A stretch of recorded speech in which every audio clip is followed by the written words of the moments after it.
నాక్ A++ rating కోసం లంచం ఇచ్చారనే ఆరోపణలు. KL University president, vice president arrest.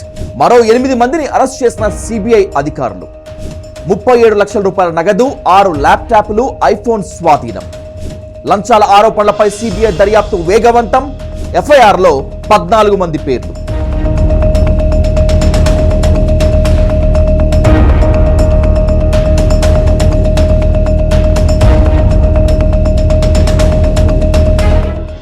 నాక్ సభ్యులకు కేఎల్ యూనివర్సిటీ యాజమాన్యం లంచాలు ఇచ్చిందా? నాక్ A++ నగదుతో పాటు బంగారం ముట్టజెప్పిందా? సిబిఐ ఎంతమందిని అరెస్ట్ చేసింది? ఎఫ్ఐఆర్లో ఎవరెవరి పేర్లు ఉన్నాయి? దేశవ్యాప్తంగా నిర్వహించిన సోదాల్లో చిక్కిన నగదు ఎంత? అడ్మిషన్లు పెంచుకోవడానికి కేఎల్ యూనివర్సిటీ తెర వెనుక భాగోతం నడిపిందా?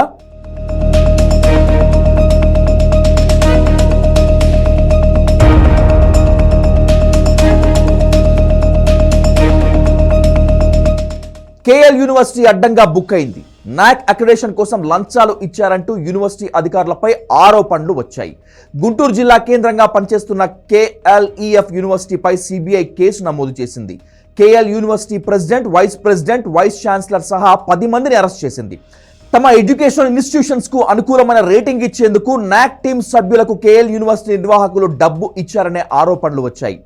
నాక్ సభ్యులకు నగదు, బంగారం, మొబైల్ ఫోన్లు, ల్యాప్టాప్ల రూపంలో ఇచ్చినట్లు కంప్లైంట్స్ వచ్చాయి. చెన్నై, బెంగళూరు, విజయవాడ, పాలెం, సంబల్పూర్, భోపాల్, బిలాస్పూర్, గౌతమ్ బుద్ధ్ నగర్, న్యూఢిల్లీలోని 20 ప్రదేశాలలో సెంట్రల్ బ్యూరో ఆఫ్ ఇన్వెస్టిగేషన్ సోదాలు నిర్వహించింది. 37 లక్షల రూపాయల నగదు, 6 ల్యాప్టాప్లు, ఐఫోన్లను స్వాధీనం చేసుకుంది సిబిఐ. ఈ కేసులో దర్యాప్తు కొనసాగుతోందని సిబిఐ చెప్తోంది. ఎఫ్ఐఆర్లో 14 మంది పేర్లను చేర్చింది.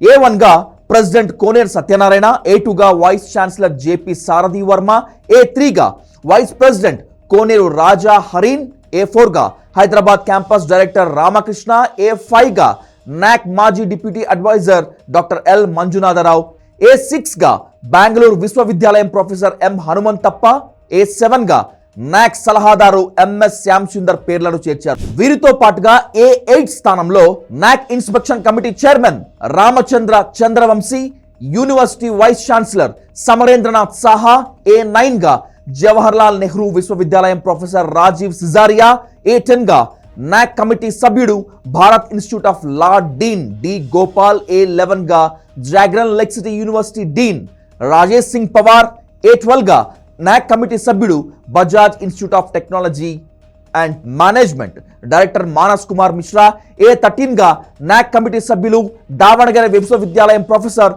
గాయత్రి దేవరాజ, A14గా నాక్ కమిటీ సభ్యులు సంబల్పూర్ విశ్వవిద్యాలయం ప్రొఫెసర్ డాక్టర్ బులు మహారాణా పేర్లను చేర్చారు. National assessment and accreditation council university grants commission ఆధ్వర్యంలో పనిచేస్తుంది. దేశవ్యాప్తంగా ఉన్న కాలేజీల్లో వసతి సదుపాయాలు, టీచింగ్ సిబ్బంది, ల్యాబ్ల వంటి అంశాలపై ప్రమాణాలు నిర్ధారిస్తుంది. ఆయా సంస్థల్లో ఉన్న పరిస్థితులను బట్టి వాటికి రేటింగ్ ఇస్తుంది. A++, A+, B++ వంటి ర్యాంకులను ఇస్తుంది. ఇందులో A++ రేటింగ్ టాప్ ప్లేస్ ఉన్న వాటికి ఇస్తుంది నాక్. A++ ర్యాంక్ కింద పరిగణించాలంటే జాతీయ స్థాయి సంస్థల్లో ఉండాల్సిన ఏర్పాట్లు, సౌకర్యాలు, బోధనేతర సిబ్బంది, క్లాస్ రూమ్లు, ల్యాబ్లు, తరగతి గదులు ఇలా అన్నింటిలో టాప్గా ఉండాలి. అలాంటి వారికి నాక్ A++ ర్యాంకింగ్ ఇస్తుంది. ఈ రేటింగ్ ఇవ్వటం వల్ల విద్యా సంస్థకు మంచి పేరు వస్తుంది. విద్యార్థులు ఆ కళాశాలలో చదువుకోవటానికి మొగ్గు చూపుతారు. నాక్ A++ ర్యాంకింగ్ చూసిన తర్వాత ఎక్కడ చదువుకోవాలో డిసైడ్ అవుతారు స్టూడెంట్స్. కేఎల్ యూనివర్సిటీ యాజమాన్యం తమ అడ్మిషన్లను పెంచుకోవటానికి అడ్డదారులు తొక్కినట్లు ఆరోపణలు వస్తున్నాయి. కోనేరు లక్ష్మయ్య ఇంజనీరింగ్ ఫౌండేషన్ను 1980లో గుంటూరు జిల్లా వడ్డేశ్వరంలో స్థాపించారు. 2006లో స్వయం ప్రతిపత్తి పొందింది. 2009లో డీమ్డ్ యూనివర్సిటీగా గుర్తింపు పొందింది. యూనివర్సిటీ పేరును ఉపయోగించకూడదని యూనివర్సిటీ గ్రాంట్స్ కమిషన్ ఆదేశాలు ఇచ్చింది. దీంతో కోనేరు లక్ష్మయ్య ఎడ్యుకేషనల్ ఫౌండేషన్గా మార్చారు. 2019లో కేఎల్ డీమ్డ్ యూనివర్సిటీగా మార్చబడింది.